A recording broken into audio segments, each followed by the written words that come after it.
Hi guys, I just wanted to take a moment and welcome you to Art History 2. This is your first official week of lecture. I hope you enjoy. Lecture tip 1, I think, is to take substantial notes as we're going through the lecture. As I've mentioned before, you may wish to print the slides out ahead of time and actually take notes on the printouts of the slides. You can usually print them out like 6 slides to a page or something like that so that you don't have to waste so much paper, but it really helps to take notes directly on the slides. So where we start in Art History 2 is with Proto-Renaissance era. That's the time period right before the Renaissance. Now, if you took Art History 1 started at the Paleolithic, which are like the cave paintings, and goes all the way up to the Gothic. So the era that we're looking at now is the very end of the Gothic. Now, if you didn't take Art History 1, don't worry. You can still take Art History 2 and completely understand what it is that we're talking about. But just to give you a little bit of context, you have to kind of understand that there are art periods prior to this. Those art periods, the one right before the Proto-Renaissance is called the Gothic.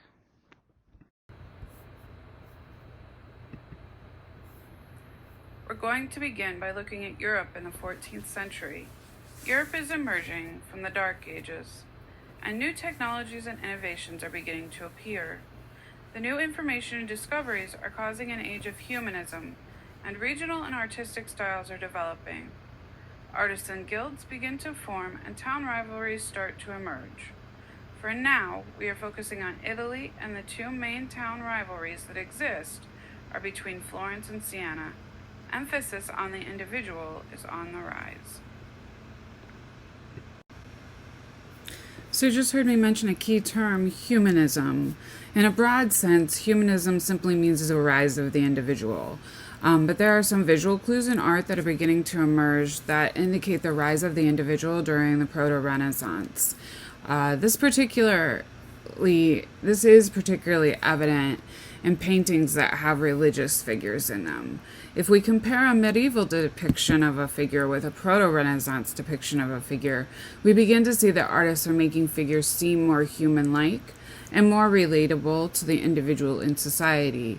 So instead of the religious figures seeming otherworldly, seeming as if the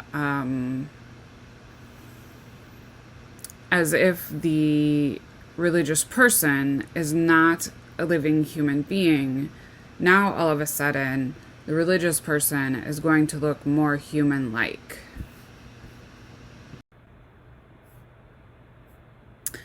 In this work of art, humanism is seen in the way that the artist portrays Jesus. Stop and look at what the artist does to emphasize Jesus' human features.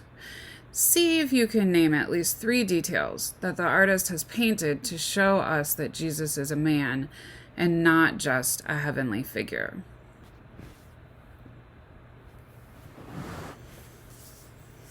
I hope you said that Jesus shows a lot of emotion on his face. The artist shows us this through the line work that he uses in Jesus's face, through the slant of the eyes and the downturn of the lips. Jesus looks as if he's in pain. Only humans exhibit that kind of emotion. You see it some on animals, but for the most part, emotion is something that we relate to as human beings here on Earth. You see the individual muscle structure of Jesus, whereas when we talked about figure 1 in the previous slide, there was no muscle structure shown at all. His body looks human, just like ours. We look in the mirror and can relate to this human body the way we relate to our own. In addition, you can see that the slant of the figure is a normal slant in which if something If the figure were hanging from, in this case, across, the body would be positioned at a slight angle. And so that slight angle helps us to relate to the position of the body as being human. Okay, so I promised you a rivalry. Siena is the city in which artists are beginning to implement humanistic ideas. It is governed by an oligarchy, and in the 14th century, we call that oligarchy the Nine. They're called the Siena Nine. They are a group of families who are merchants and business people within the community, and they're very powerful. They shape many of the decisions within the community. They only govern the city of Siena, and remember at this time, Italy was governed by city-states. So there is not one centralized government. Each city-state has its own rules and its own claims to fame. And those rules and claims to fame are determined by the oligarchy or the Siena Nine. The next two paintings that we're going to look at are called The Effects of Good Government. They're done by artist Ambrogio Lorenzetti, who is the main painter in Siena. The oligarchy, the Nine, commission works from him that tend to be landscapes or cityscapes with allegorical meaning that are meant to be propaganda. Most of his works appear in public places. For example, these two works appear in the Palazzo Pubblico, and they show Siena as a prospering city and a prospering rural area. Unfortunately, Siena doesn't stay prosperous, as there is a flood that happens that wipes out a good portion of the natural landscape. There's a financial banking crisis, and then the bubonic plague wipes out most of the people within the next decade. Siena does eventually rebuild, but it takes some time.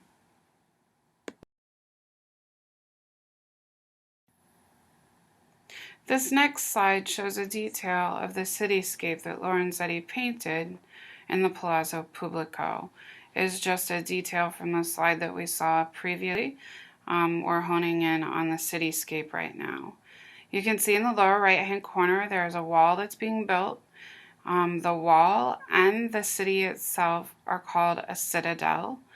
In medieval times, often there was a wall built around the city for protection, and it helps to define where the city is versus where the rural town is. And if you look in the lower front of the painting, you'll see the human beings. They're painted in large scale compared to the buildings. This phenomenon is called hierarchy of scale. It's just basically a way that the artist is telling you that the humans are important, and he wants you to see that the humans are more important than the landscape behind them. One of the reasons he would have painted this way is because the oligarchy has been painted in the front. The oligarchy is the patron of the painting, or the person who commissioned the painting, and because of that, as a thank you to the oligarchy, Lorenzetti is painting them as being important. You can see a dance troupe in one of the buildings practicing. This is Lorenzetti's way of attributing culture into the city. But you can also see that the buildings are in good repair. That's just Lorenzetti's way of saying, hey, the city is prospering. Obviously, if he would have painted the buildings in a non-idealized way, we would see that the city wasn't as prosperous. So the buildings being idealized, the human beings being larger, the presence of the dance troupe make the city seem like an idealized place to be.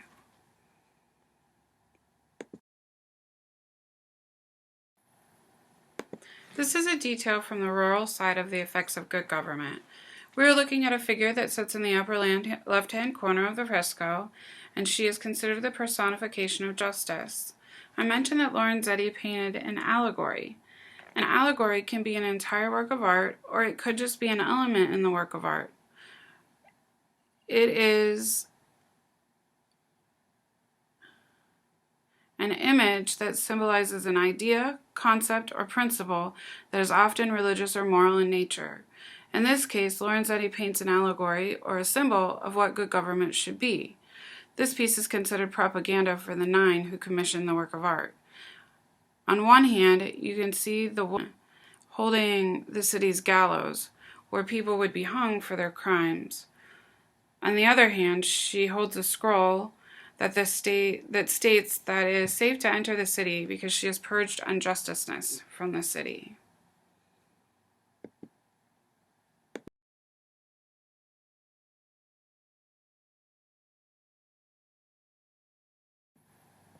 Here you can see the oligarchy headed into the city, or into the rural side from the city to visit the rural tenants. You can see evidence of the old feudal system being used. In the upper left-hand corner, you can see the serfs working the land. In the right-hand corners, you can see productive land having been harvested throughout the year. Lorenzetti chooses to paint the land in all of the seasons. So the winter season is in the upper left, the fall season is in the forefront of the painting, and in the middle of the painting you can see the harvest time.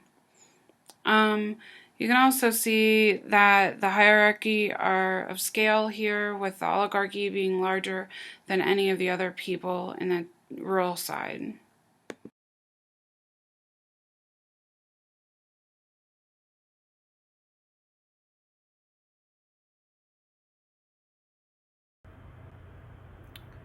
One of the things that we find in the different art historical eras that we talk about in art history is that the movement itself is not just about art. It's not typically about one set of philosophies that only applies to art.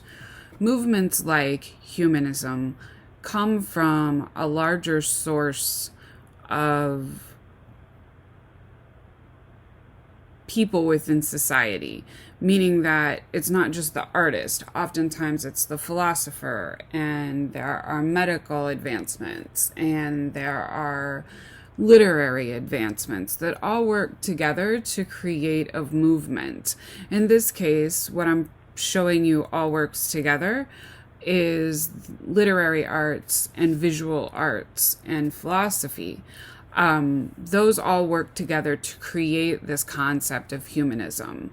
Does it define the Proto-Renaissance in the art historical era? I would say that the Proto-Renaissance is a supporting era to the ideas of humanism. It's a very important movement in the historical world of art because it's that movement right before the great Renaissance masters that sort of blow humanism out of the water and they create a humanistic society that we live in today. And so this small stepping stone becomes an important projection for the world we live in today. And I would say that's why we focus on it heavily in art history, because it's that moment that is right before all those great Renaissance masters that we look to sort of define humanism in our world. That group of people that begin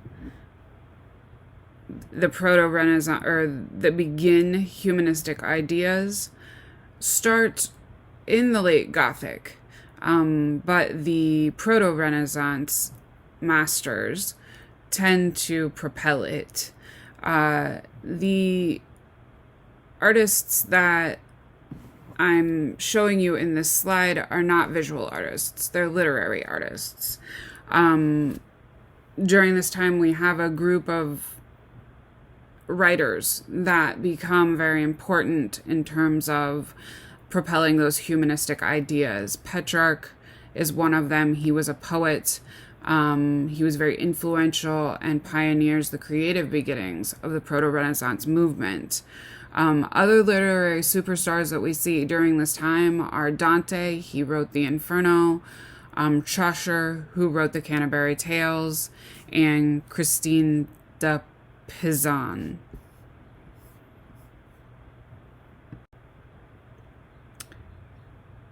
Going back to the ideas of humanism, humanism is literally the emphasis on the individual. The individual becomes the very important part of European society during this era, and it's really the linchpin of change in terms of how it affects all of the Western world today. It's this concept of me versus we. It's this concept of I think, therefore I am. It's a concept of becoming more focused on the individual of society. Now I want to backtrack just a minute because we talked a few slides ago about feudalistic society and the effects of good government. Typically I ask my students what is feudalism, and they basically tell me that they don't really know how to explain it, but they know what it is. Feudalism is that system within society. It's a class social system, and it's a system in which all of society lives by during the late Gothic era. It's a society in which they collectively work the land together to create a miniature economy and a miniature working society within the town. And so it's a more collected idea of society. It's a more communal idea of society. When the Proto-Renaissance comes along, all of a sudden that individual in society becomes more important. We begin to focus more on that idea and concept of who am I and how do I fit into the world around me, regardless of what society says about me. These ideas of I think, therefore I am come into play more and more as we get closer and closer to the contemporary time period. Does that mean that feudal society is not as sophisticated as the Western society's ideal system of humanism? The answer to that question is no. Each society runs in its own way. Each society has its own sophistications. Each society has its own system of achievement. So if you look at our world today, you couldn't say that the Western world is more accomplished than, say, the Asian world or the African world or the Eastern world. Sometimes they're just a different way of life or a different way of looking at community as a whole. Sometimes they are systems of society that work better than our individualistic society that we focus on in the West. Okay, so I went down the rabbit hole of humanism. Let's shift back to art. But first, before we shift back to art, I want to talk to you about architecture in Italy as a whole. If you've ever been to Europe, you will know that the streets are gridded in an axial plan, as opposed to streets in the West typically have a 90-degree organizational system. In fact, like if you look on a map, everything's gridded off in boxes, right?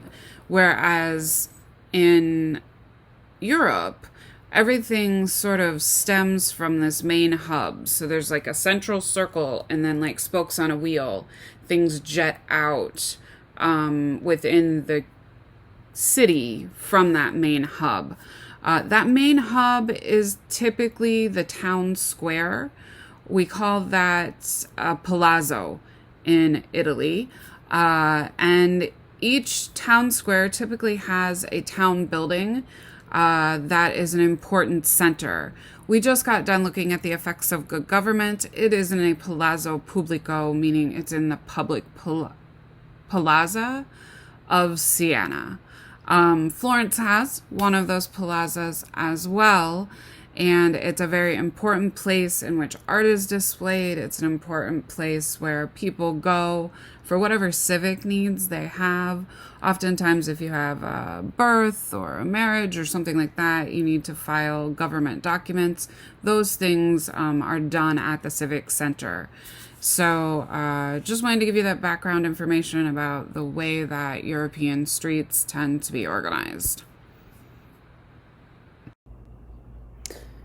This is the Piazza della Signoria. It is the piazza for Florence. So we've moved to Florence. We just got done talking about Siena and art in Siena. Let's talk about art in Florence. Just like Siena, Florence has a ruling body. They're called the Signoria. That ruling body is their oligarchy. This is the town hall where the body met and where democracy of the ruling elite takes place. Rules, civic engagements happen here at the Palazzo della Signoria. Next to the town hall, you see a loggia. A loggia is a covered walkway. It provides shade and protection from the elements of the sun and inclement weather to people who were gathering at the piazza. Because the piazza is a civic building, oftentimes there were large crowds that were drawn to the civic building, and so the loggia was necessary because an overabundance of people would be there. Today, the loggia actually houses artwork. Typically, it will house sculpture, but back in the Proto-RENAISSANCE times, it would have just provided shade for people who were coming to the civic area.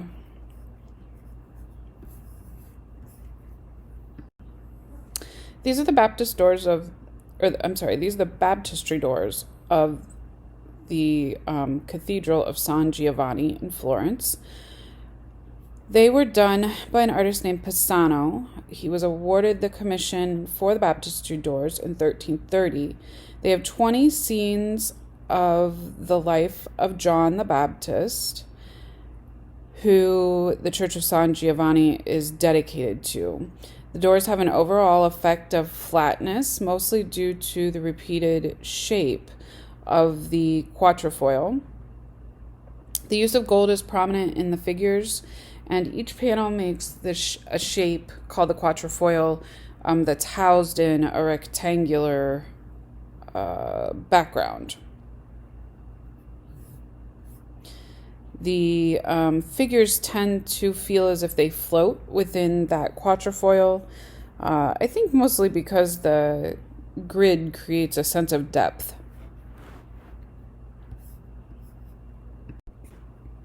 Here's a detail of one of the panels from the baptistry doors of San Giovanni.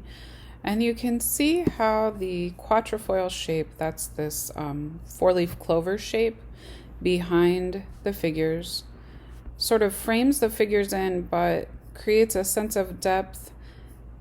The quatrefoil shape feels as if it recedes into space from the framing of the box or the grid that Pisano creates to house the quatrefoil shape. And then the scene tends to float out in front of it, I think because it projects upward from the quatrefoil shape. And so you get this interesting sense of depth. But then when he adds the gold leafing onto the figures feel like they sort of float out towards you. They are elongated. They have great sense of movement. The humanism comes in from the idea that Jesus is being baptized. That's something that's done here on earth during his life, as a human. And then you see John the Baptist baptizing Jesus. John the Baptist is tipped over at the hips, sort of leaning towards Jesus with a pail of water.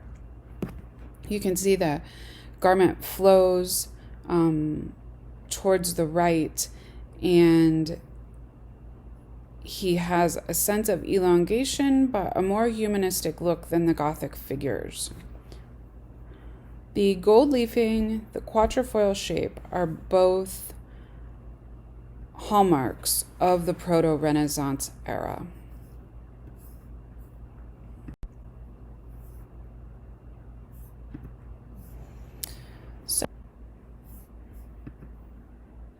So Giotto is the next artistic superstar when we talk about Florence.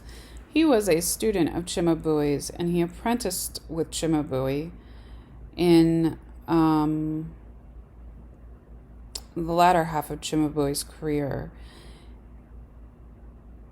He really surpasses his teacher's representation of the humanistic form. He accomplishes this by drawing from live models, which really hadn't been done for a couple centuries at this point.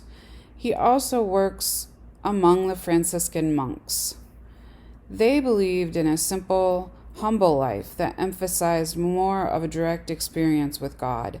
And so that direct experience with God is more relatable if God is a human and here on earth. Art historians believe that the life of the Franciscans really influenced Giotto's style,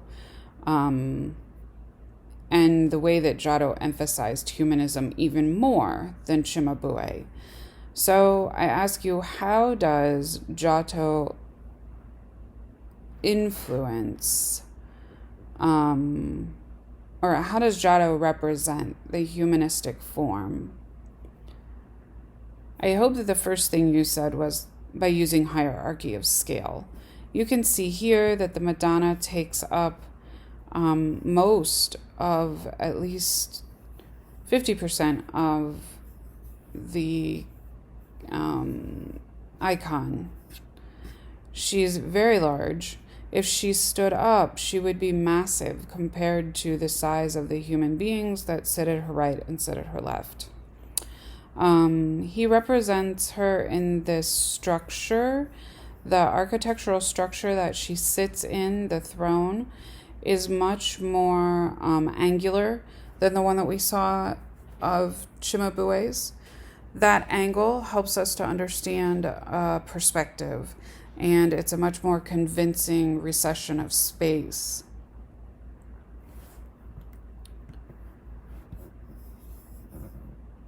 Additionally, he uses naturalism.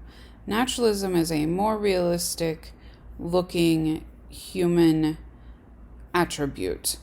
Here, it's in the faces.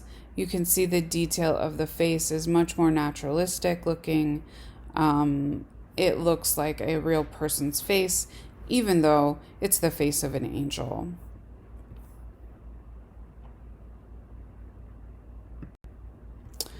Naturalism is sort of a new technique in terms of artistic representation, because prior to this they had been using a more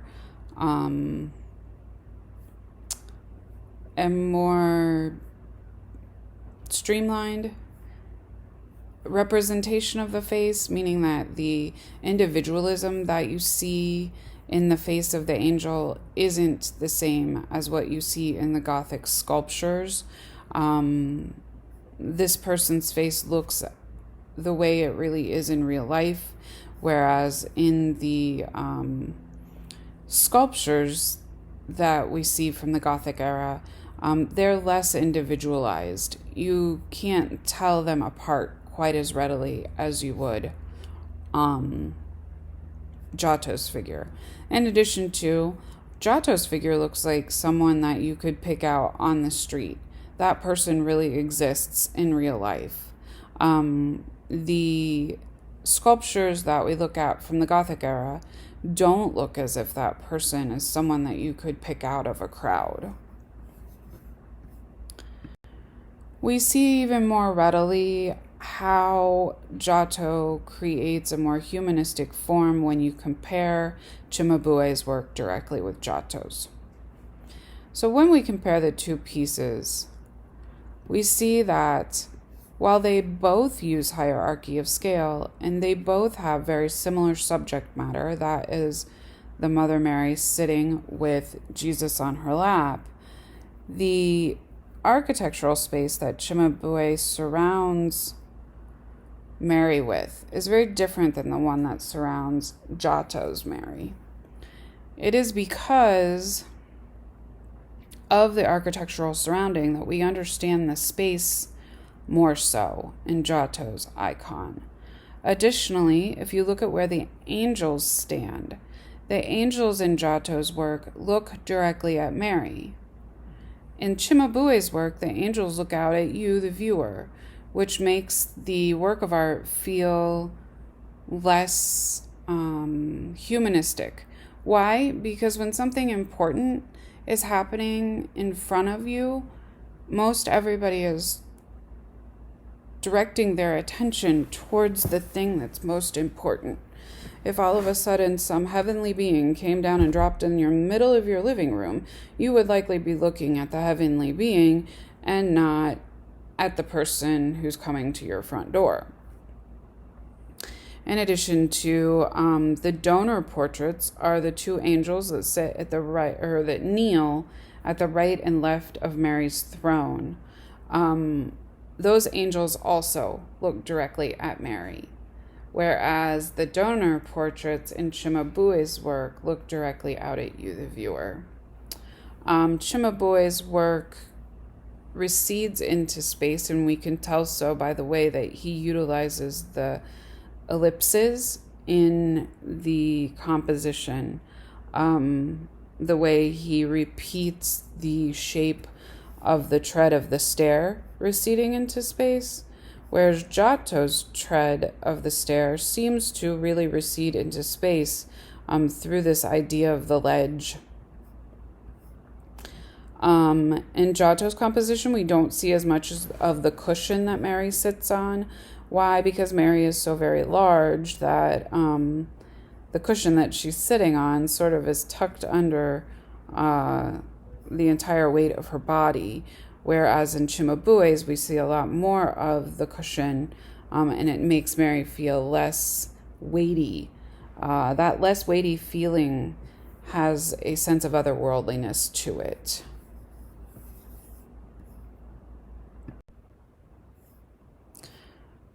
While Giotto's career begins in Florence, he was soon known throughout Italy. His Florence commission wins him a commission in Padua and a commission in Rome. The commission that he was awarded in Padua was for a powerful family who was part of an oligarchy named the Scrivingis. The chapel was restitution for the family's usury.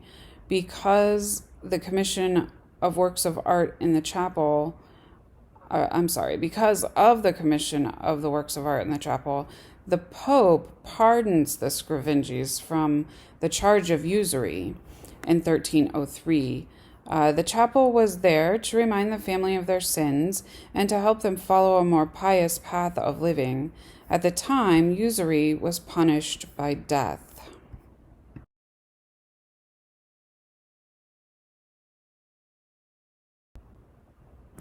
So before we talk about the Arena Chapel, let's figure out what a few things mean. There are two types of fresco painting. One is called buon fresco, which is true fresco. This is the type of fresco painting that was used by Michelangelo to paint the Sistine Chapel. It is when an artist uses a powdered pigment and mixes it into the plaster that's going to be used to create the wall. It's the pigments applied to the wet plaster. And so as the wall dries, the painting becomes literally part of the wall. To see how this is done, you can copy and paste this YouTube link that I've included for you. The other type of fresco painting is called secco fresco, and it's painting that's done on top of the plaster wall. The plaster wall has already cured, and it isn't part of the wall itself. This,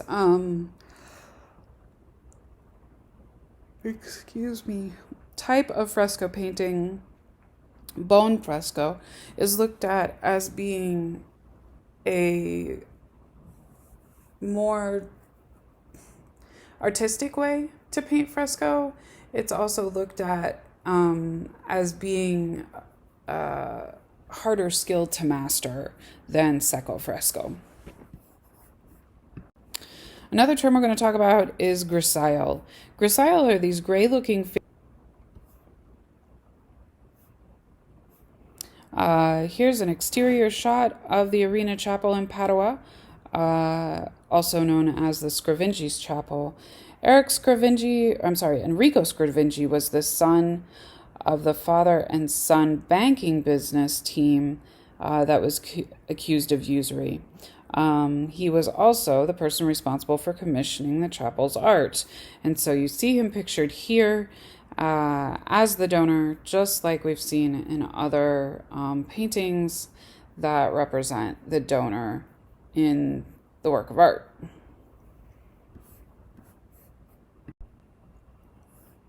Here's a shot of the Arena Chapel standing at the entrance. You can see the paintings that are on the walls from the right and the left side. They are done in the chapel. The chapel itself is a large barrel vault. And there are places to kneel for prayer. Here you can see a little bit more close-up of the paintings on the left side of the chapel wall, as well as you get a better idea of where those grisaille figures were in the chapel. They were in the lowest register. They would have been parallel to the person who was in the chapel kneeling in front of the altar. These chapels were private chapels. They were chapels that were solely for the purpose of the family to go sit and pray. They're public chapels now, but then they would have been a place to sit and pray and contemplate good and bad deeds. Here you see a detail of one of the wall panels that was painted by Giotto. We will concentrate on the painting in the lower left corner of the section. This painting in the lower left corner is called The Lamentation. It depicts Jesus' followers at the time that he was taken from the cross before he was laid to rest in the tomb. The innovative thing that Giotto has done in this painting has to do with the balance and distribution of the figures. So let's look at the next slide closely. See if you feel that the composition is balanced, and think about why or why not you feel that the composition is balanced. So this is Giotto's The Lamentation from the Arena Chapel. It's that fresco that I told you we were going to hone in on. One of the things I wanted to share with you in terms of definitions is modeling. Modeling is the way in which the artist creates a volume to the figure.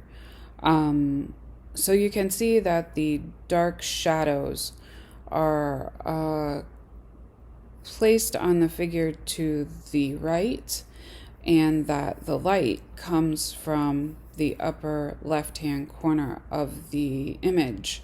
As the light shines on, let's say, the back of the figure that is in green closest to the picture plane, you can see that the light creates a highlight on the back as well as that shadow.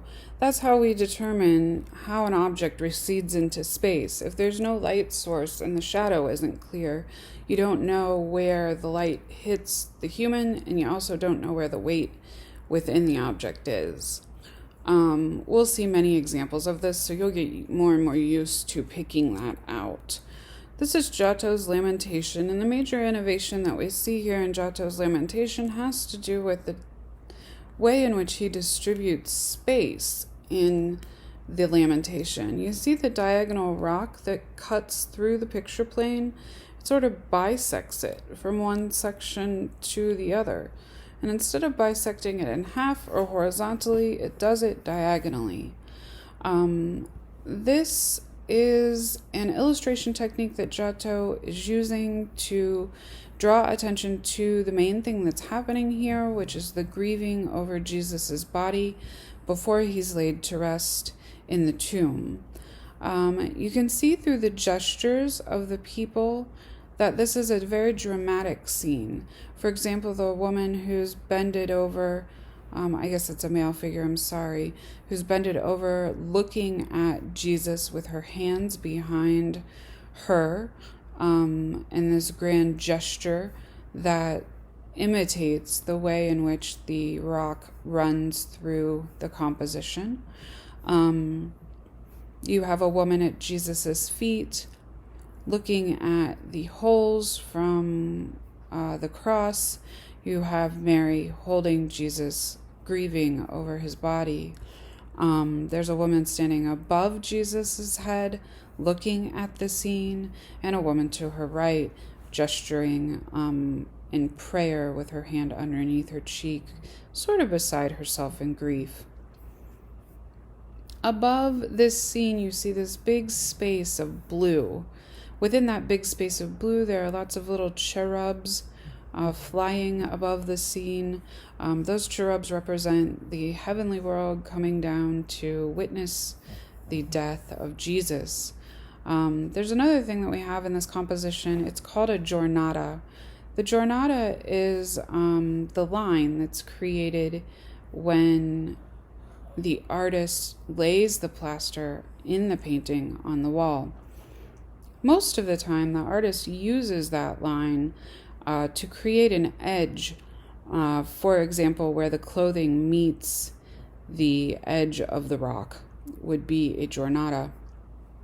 But in the case of backgrounds, sometimes it's difficult to get the exact same color when you are mixing the plaster and the pigment. If you've ever painted before, you really do know that this is true. You mix a color, and you're never going to get that exact same color again. And so plaster dries fairly quickly. And in order to get it on the wall and get the section of the wall accomplished, you have to apply it fairly rapidly, which means you don't want to mix a really big batch of blue plaster up because it'll dry before you get it all on the wall. So placing the patch of plaster on the wall usually represents an entire day's worth of work in fresco painting. The giornata is created when the next day happens. You come in and lay another section of plaster. I am going to point out in the next slide the giornata.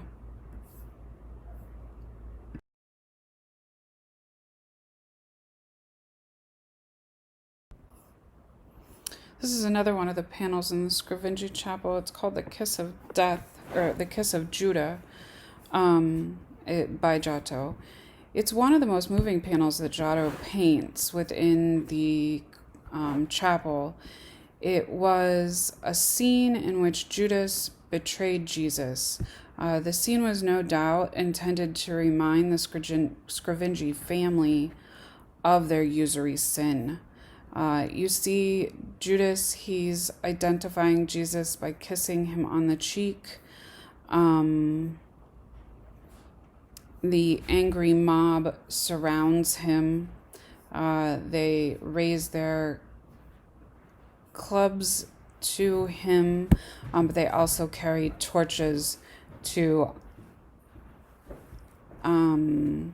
illuminate the scene. Not only do they carry torches, Giotto makes them very angular. He creates drama by using these diagonal lines that point you to the center important part of the scene, which is Judas giving Jesus a kiss, giving Jesus up as or identifying Jesus to the Roman officials. We see the Roman soldiers wearing typical Roman soldier garb. It is shorter in length than the ones that Jesus and the Christian people wear. You can also see the dramatic modeling that Giotto develops within the composition.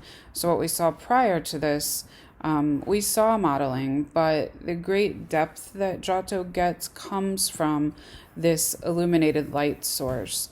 The illuminated light source is a bit like the candle illuminating a dark room, and so you get this more dramatic effect of highlighting and darkness within the composition. Also, he places Jesus in the center of the composition and Judas in the center of the composition. This placement draws the eye directly to Judas giving up Jesus. That act becomes very dramatic and the most important information within the scene because he places it in the middle.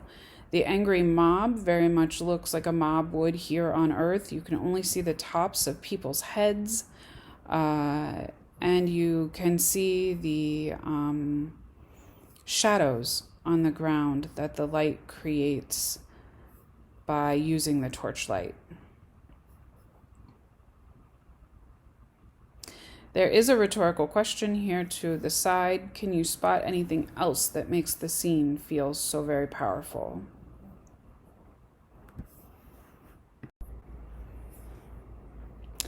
Okay, so let's go back to our Siena-Florentine rivalry.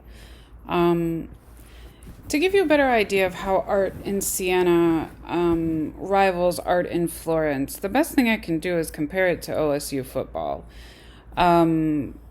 It was sort of like Michigan and OSU. The city's main source of pride comes from their art. Like the Florentine painters, the Sienese painters were also caught up in imitating these wonky, elongated figures from the Gothic era. Sienese painters, though, put more emphasis on the decorative elements in the painting, and Duccio was the Sienese all-star of the 14th century. Here you can see Duccio's Virgin and Child icon. The heavy emphasis is on the painting, or the heaviest emphasis in the painting is on the patterning of the fabric that's being held up by the angels, and the patterning of the throne that Mary sits on. Even the frame that surrounds the icon has a beautiful patterning in between the in between the portrait and the frame, as well as you get this decorative shell-like feature that is at the back of the throne. The emphasis that Giotto places on humanistic traits of the angels were not quite as pronounced in the Sienese paintings. You can see that the angels have human traits, and they're somewhat individualized, more so than, say, Cimabue's, but definitely not as individualized as Giotto's. Nor does Bonensagna elongate the figures the way Cimabue does, and he doesn't place them in a more natural position of being kneeling on the floor. They do stack, and so it seems that the ones that are closest to us, the ones at the bottom, are a little bit closer to us than the ones at the top, but they really don't have a spatial reference within the composition. He does make some attempt at communicating perspective. He shows us lines that recede into space, mostly on the throne that the Madonna sits on. So this is Bonensagna's Maestal altarpiece. It was made for the Sienese Cathedral in 1308. It's a large altarpiece. It was commissioned by the cathedral and is made from many wood panels that were put together. It has a front and a back so that the viewer can walk completely around the altarpiece, and the lower section of the altarpiece is called the predella. It was used to give the person who was kneeling at the icon something to focus on while praying. Duccio signed this work of art where Mary's feet rest at the base of the throne. The signature runs around the platform that she rests her feet on. The work is massive. It's 15 by 20 feet, and it depicts Mary as the queen of the heavenly court.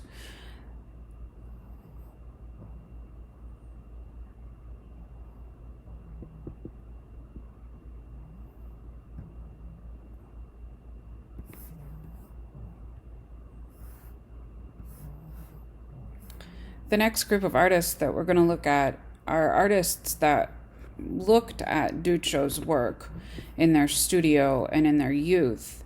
And the work of art made tremendous impression on the Lorenzetti brothers.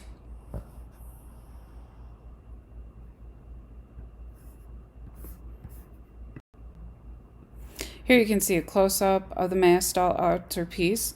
You can see that this scene in which Mary sits in the center, Mary is the largest in scale. But unlike Giotto's work, she doesn't look unhuman by being so large. She sits on a throne, but you can tell that the throne is weighted at the same level that all the people stand on. The crowd that surrounds her looks at her, but they also look at other people within the crowd, which is typical of the way we as humans view the world, right? We look at each other. Sometimes when something major is going on, we mostly are looking at the thing in the middle, but sometimes we look away or look at somebody else within the crowd. You can see a close-up of the scenes of the predella here. There's a nativity scene. There's a flight into Egypt scene.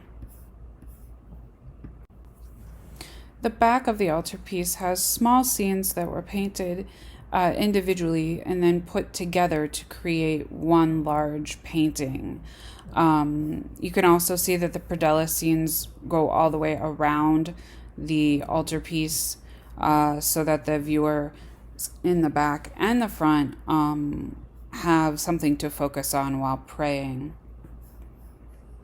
Here's a close-up of the scenes from the back. I know it's a little bit blurry. It's hard to get a close-up of the individual scenes, but one of the main central scene is Jesus on the cross.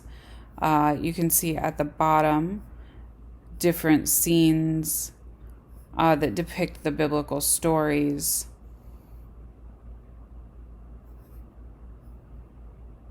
They are scenes that take place here on Earth. They all have a humanistic element to them. The people all are very much images that are humanistic and the forefront of thought in the world of the Proto-Renaissance world and the new idea set that religion is for people who are here on Earth, therefore we should make our religious figures here on Earth as well.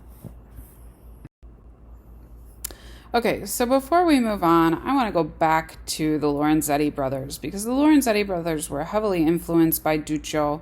They painted in Siena, and they were definitely artists that were highly influential in perpetuating the humanistic style. They painted the Palazzo Pubblico in Siena. The Palazzo Pubblico is pictured here. It is the public building in which all civic things take place. So here we see an inside view of the Palazzo. We can see the most detailed account that we have of life in a medieval community. Ambrosio chronicles the myriad of activities that allow a community to prosper in the effects of good government. We can see them bringing in goods from the country, raw materials for industry, and lots of various merchants who sell their wares because of their knowledge of a skilled trade. Here you can see the fresco a little bit better. The portrayal of life in the countryside is on the right and the city is on the left. The presentation of both countryscape and cityscape illustrates the annual cycle of activity between the city and the country. Here, life in the countryside, immediately outside of the city, shows the sowing of seeds for crops that will be sold in the market at harvest time. Aristocrats go out from the city to hunt, and farmers bring in their livestock and goods to the city for sale. Ambrosio's portrayal of the countryside is revolutionary in the history of art because it's the first landscape that was based on a specific geographical location. If you look at the next slide, you will see that Ambrosio has depicted the annual topography of the city of Siena. Oh, I'm sorry. He's depicted the actual topography of the city of Siena. Additionally, this is a rare work of art because it depicts a complete secular subject. Here you can see the city in which Ambrosio is basing the city off of. It is the city of Siena. This was a really important work. The separation of church and state doesn't happen for a really long time. But the fact that this is a civic work highlights that art for the public can be different than art for private patronage. It highlights the strides that the medieval community was making towards the Renaissance. And it highlights how the Renaissance came about, meaning that the city was getting strong, and we're seeing the precursor of its strength right here. Another work of art that Lorenzetti does is The Birth of the Virgin. It is a triptych and an altarpiece. And it was commissioned for the Siena Cathedral. It was completed in 1343 by Pietro Lorenzetti. It's a tempera on panel painting that celebrates the Virgin, who is the patron saint of Siena. Lorenzetti is known for this painting because it is a genre scene. A genre scene is a painting that represents a theme of something that happens at home. And so the Birth of the Virgin is a scene of everyday life in the household, right? It's a scene of a woman giving birth. Excuse me. It's a scene of the woman giving birth. And of the father sitting outside of the bedchamber waiting for the baby to be born. Mary's mother lays in a bed. It's represented with this checkerboard pattern, which helps to communicate space recession. So as the vertical and horizontal lines that we call orthogonals recede into space, they change in terms of width. And so you get this idea that the painting recedes into space. It makes the Virgin Mary more human. She was born into this world just like anybody else. You can see the midwives who are standing at the end of the Virgin Mary's bed.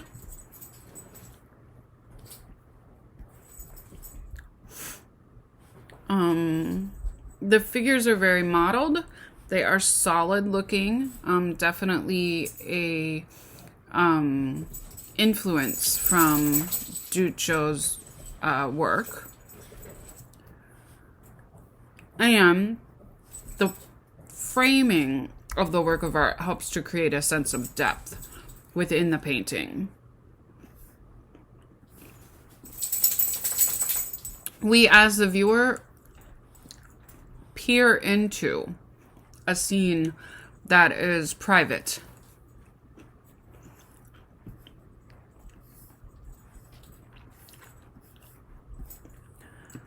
Well, not everyone is in love with the new humanism that is dominating the avant-garde in art during the Proto-Renaissance time. The people who don't like the new humanistic art are the people of the court. They recognize that humanism is a rise of the individual. They also recognize that if at some point the individuals realize that they outnumber the clergy and the royal court is no longer going to be able to keep power within the region. And so you get artists like Simone Martini and Lippo Memmi, who create works of art that are more catered to the royal patrons. This style is called the International Gothic style, and it looks different than the Proto-Renaissance style. It doesn't have an earthly setting. It's usually gilded completely in gold. You can see that the background is solid gold. It also usually has a very ornate sense of framing, like this work of art does. It has an emphasis on elongation. And you can see that the figures feel otherworldly. They don't feel human like the other works of art that we've looked at.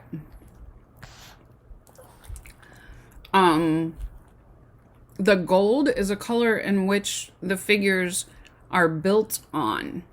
They are not, they don't have any natural background to them. They don't have as much weight. You can see that Mary pulls at her clothing. It's an elegant gesture that symbolizes nobility.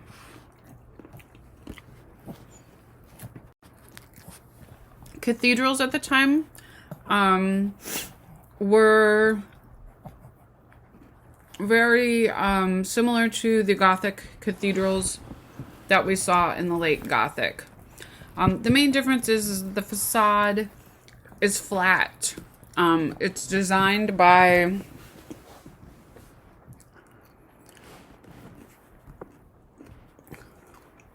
I'm sorry, I don't pronounce that Italian name very well. Maitini. It is the Orvieto Cathedral in Orvieto, Italy. And it's a cathedral that is more reminiscent of the Renaissance times. The facade is flat, but it still has an emphasis on elongation like we saw in the Gothic styles. The original design of the cathedral was Romanesque, and you can see that behind the facade. The facade was redesigned by Mattani, and he tries to hide the chunky style that the Romanesque building has, and he does that with emphasis on elongation and the thinness of the front of the facade of the building. Well, what happens to our avant-garde pioneers of humanism and Renaissance style? The plague happens. All of a sudden, the Lorenzetti brothers completely disappear from the artistic record altogether. And we don't really know what happened to them. After the plague, art in Tuscany tends to revert back to themes of judgment and punishment, and it moves away from scenes of humanism.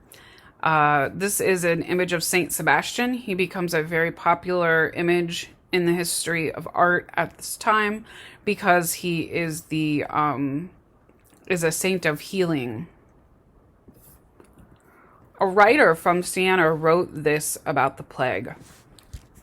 The largest, most mysterious, and most horrible disease you could imagine takes hold. People die almost immediately. There are swellings on the groin and the armpit. The disease spread so quickly that people thought that it was transmitted through gaze or breath. And truly, so many people died in the months of May, June, July, and August that no one could be called to bury them for any amount of money. And I, Agnolo de Tura, call the fat, buried my 5 children in a pit with my own hands, as did many others. So you can see that the plague was a grave time, and the innovations of the Proto-Renaissance come to a screeching halt at the end of the 13th century.